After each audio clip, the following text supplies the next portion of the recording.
nebi sulaymaan calayhi salaam iyo boqoraddii saba ee magaceeda la odhan jiray balqiis.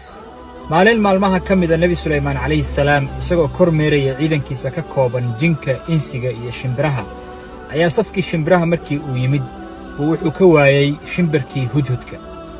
markaasuu intuu u dhaartay buu wuxuu yidhi, hudhudkii maanta hadduu la imaan waayo xujo iyo excuse macquul ah waan ciqaabi doonaa oo waan cadaabayaa.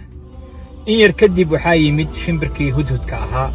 markaasuu intuu nebi sulaymaan calayhi salaam la hadlay buu wuxuu ku yidhi, sulaymaanow maanta waxaan soo ogaaday wax adigu aadan ogayn oo cilmi aadan hayn ayaan kuu hayaa maanta. waxaan soo ogaaday buu yidhi qof dumar ah oo boqorad ah oo iyada iyo qoomkeeduba ay caabudayaan qorraxda. balqiis iyo qoomkeedu waxay degganaayeen oo boqortooyadooda ku taallay yaman magaalada la yidhaahdo saba. waxay caabudi jireen qorraxda, markii ay soo baxdana way u sujuudi jireen, markii ay dhacaysana way u sujuudi jireen. shimbirkii hudhudka ahaa marka boqortooyadii balqiis ayuu soo arkay, nebi sulaymaan ayuuna u soo gudbiyey. nebi sulaymaan calayhi salaam wuxuu ku yidhi, warqaddan qaad oo u geeh, waan arkaynaa waxaanad sheegayso inay run tahay iyo inay been tahay.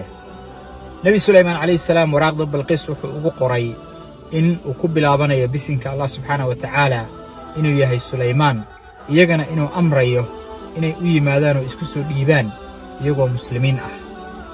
boqoraddii balqiis waraaqdii markii loo keenay bay qoomkeedii bay la hadasha, waxay ku tidhi, qoomow iyo la taliyayaasheedii, waraaq maamuusan oo boqor sulaymaan la yidhaahdo ka socota ayaa isoo gaartay, saas ayayna leedahay, ee maxaan ka sameeyaa?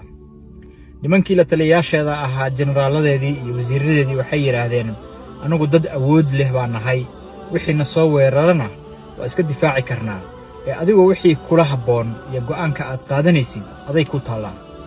boqoraddii balqiis waxaa la yidhahdaa boqoraddu waxay ahayd aad u caqli badan. waxay tidhi, nimankan boqorrada ah haddii ay waddan galaan, waddankaas way baabbi'iyaan oo way kharaabiyaan, dadkiisa acizada ahna dad dulliya oo hooseeya ayay ka dhigaan oo addoommo ayay ka dhigtaan. waxaan kala ogaanayaa bay tidhi, sulaymaan inuu yahay nin adduunye iyo boqortooyo dheeraada raadinaya, iyo inuu yahay nin mabda'an uu ka go'an yahay uu u socdo. hadiyado ayay intay soo aruurisay dahab iyo luul ka kooban ayay waxay u dhiibtay niman mukhaabaraad ah oo sirdoon ah, waxayna ku tidhi, hadiyadahan markaad u geysaan sulaymaan waxaad ii fiirisaan qaabka uu uga falceliyo iyo re'akshankiisu qaabka uu noqdo ii fiiriya. haddii uu ku farxo oo hadiyadahan dahabkan iyo adduunkan uu ku farxo, waa nin lala macaamili karo oo awalba adduun iyo boqortooyo dheeraada u socday bay tidhi. haddii kalena waa nin mabdi'iisu ka go'an yahay, markaasna iyada go'aankeeda ayaan qaadanaynaa taasi waxa ay leedahay.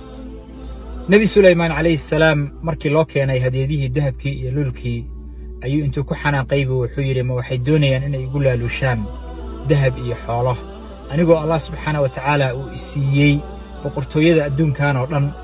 nimankii hadiyadaha waday ayuu amray, wuxuu yidhi, orda oo u noqda, waxaan ula imaanayaa buu yidhi ciidan ishaysta yaman ilaa falastiin, iyagoo dullaysan oo yaryarna waan ka saari doonaa meesha ay joogaan.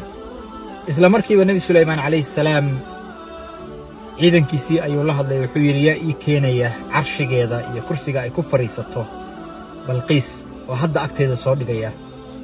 waagaas waxaa jiri jirtay carshiga boqorku ku fadhiisto haddii la soo wareejiyo oo meesha uu yaalay laga soo wareejiyo qolyo kale ay la soo wareegto, qolyaha la soo wareegay baa micnaheedu waxay tahay in boqortooyadii iyagu ay la wareegeen. isla markiiba cifriit oo jinka ka mid ahaabaa hadlay, wuxuu yidhi, sulaymaanow anaa kuu keenaya carshigeeda inta aadan fadhigaaga aadan ka kicin. nebi sulaymaan calayhi salaam subaxii ayuu soo fadhiisan jiray golihiisa ilaa fiidkii ayuuna ka kici jiray. taas ayaa xoogaa la dheeraatay. mid ka mid ah waxaa la yidhahdaa jinku ka mid ahaa, riwaayaadka qaarna waxay sheegayaan inuu qof insaan oo bini'aadana ahaa oo allah subxaana wa tacaala cilmi iyo aqoon dheeraada uu siiyey, ayaa wuxuu yidhi, anaa kuu keenaya inta aadan ilbiriqsan oo ilbiriqsigaagu uusan dhicinba.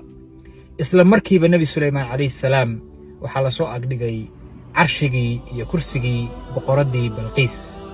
balqiis markii nimankii hadiyadaha waday ay ku noqdeen oo ay u tageen oo ay u sheegeen risaaladii iyo maasajkii u soo dhiibay nebi sulaymaan calayhi salaam iyo qaabka uu uga falceliyey, ayay ogaatay inuu yahay nin aan adduun u socon oo mabdi'iisu uu ka go'an yahay inuu yahay. markaasay waxay go'aansatay inay u tagto oo iyadu qaabisho. intay jidka ku soo jirtay ayaa nebi sulaymaan calayhi salaam wuxuu amray ciidankiisa in carshigeeda kursigeeda la beddelo oo qaabkii uu ahaa laga beddelo oo qaab kale loo sameeyo, bal inay hadhow garato inuu carshigeedii yahay iyo in kale. waxaa la yidhahdaa nebi sulaymaan calayhi salaam wuxuu qorshaynayay balqiis haddii ay soo muslinto in uu guursado. jinkii baa marka waxaa la yidhi maqlay sheekadaas. markaasay nebi sulaymaan calayhi salaam intay u yimaadeen bay waxay ku yidhaahdeen, balqiis hooyadeed waxay ahaan jirtay jin, sidaa darteed waxay leedahay lugaha riyaha oo kale. ay nebi sulaymaan calayhi salaam si uu u ogaado lugaheeda mar lugo riyay leedahay mise lugo bini'aadanoo caadi ah, ayuu wuxuu u dhisay qasri ka samaysan muraayad, hoostiisuna ay biyuhu qulqulayaan oo ay soconayaan. carshigeediina qasrigaas ayuu dhigay. balqiis markii ay timid oo ay soo gashay qasrigii, ayay waxay moodday meel biyo soconayaan inay tahay oo biyo lugaha ay la geli rabto. markaasay maradeedii kor u qaadatay oo tafaxaydatay. markaasuu nebi sulaymaan calayhi salaam oo arkay lugaheedu inay yihiin lugo caadi ah oo bini'aadan ah. markaasuu wuxuu weyddiiyey kursigaasi inuu kursigeedii yahay iyo in kale. markaasay waxay tidhi, waxaan u malaynayaa inuu kursigaygii yahay, uu u eg yahay bay tidhi. kadibna markii ay aragtay boqortooyada nebi sulaymaan calayhi salaam allah subxaana wa tacaala wuxuu siiyey iyo waxa uu u sakhiray, ayay ogaatay nebi sulaymaan calayhi salaam nebinimadiisa inay sax tahay, wayna soo muslintay.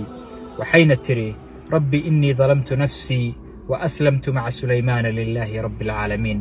ilaahayow naftayda ayaan dulmiyey, waana soo muslimay, waxaan la muslimay bay tidhi oo la hoggaansamay sulaymaan, allaha caalamiinka rabbiga u ah ayaana u hoggaansamay.